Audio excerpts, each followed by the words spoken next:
Malcolm Nance, what did the nation's intelligence service lose with this decision in terms of its ability to confer with a former CIA director over matters that the CIA director might have unique knowledge? Well, it loses a body of knowledge. It loses corporate knowledge. I want to point something out about John Brennan. I know John Brennan. I've met John Brennan several times. John Brennan is the man that killed Osama bin Laden at the order of President Barack Obama by integrating CIA assets, producing the intelligence, passing that intelligence on to our special mission war fighters, and executing that mission.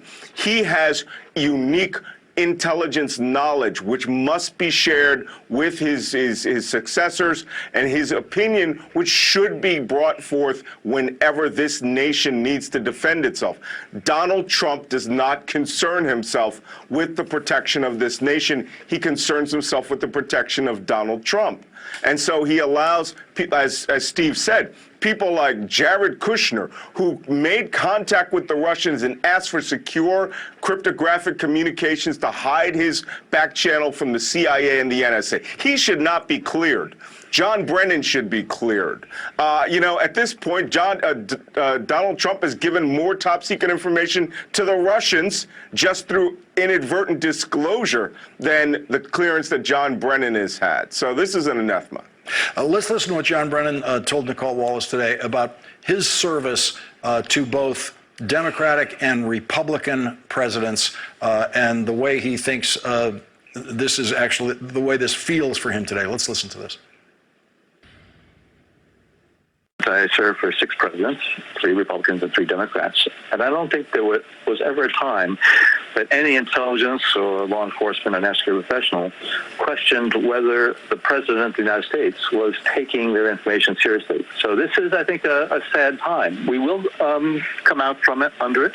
I am very confident in the resilience of this and the strength of this nation. Mr. Trump is not going to bring this country down. Steve Schmidt, John Brennan, sad but confident.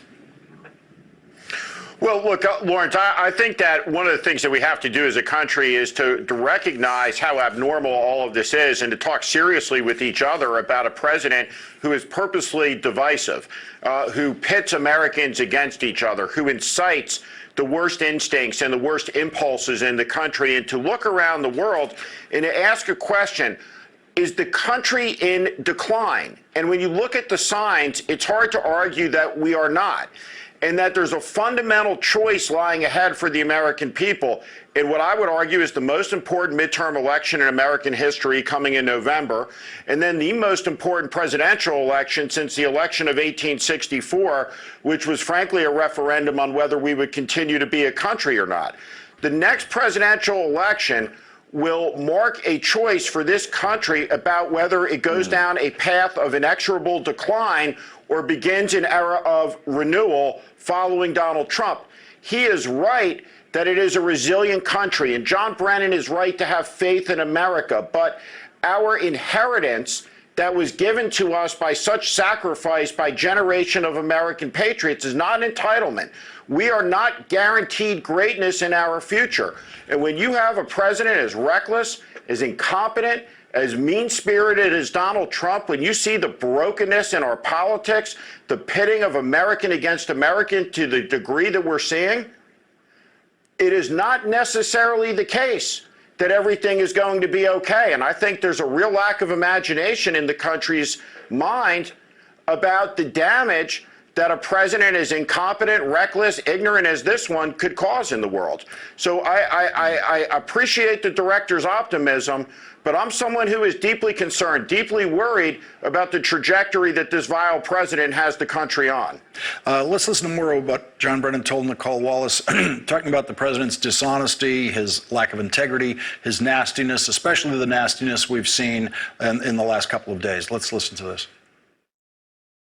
I must tell you that Mr. Trump's dishonesty, his lack of integrity, his nastiness, mean-spiritedness, the types of things that he has just tweeted out over the past 72 hours the terms that he uses, this is not what I think of American presidents, nor of America.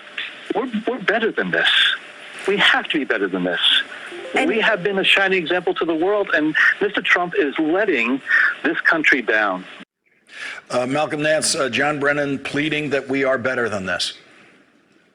And we are better than this. I mean, we are absolutely better than this. And what breaks my heart is that there are right now hundreds of intelligence watchstanders around the world watching this program, listening to these words, thinking that their careers, their dedication, working in the dark, their selflessness, which they ask for no public recognition, can just be tossed away because of a political whim. And if it can happen to the highest person at the CIA, even though he's a former director, it can happen to the average watchstander. And it might be happening. I mean, this administration almost immediately deployed political commissars early on. Steve Schmidt is right.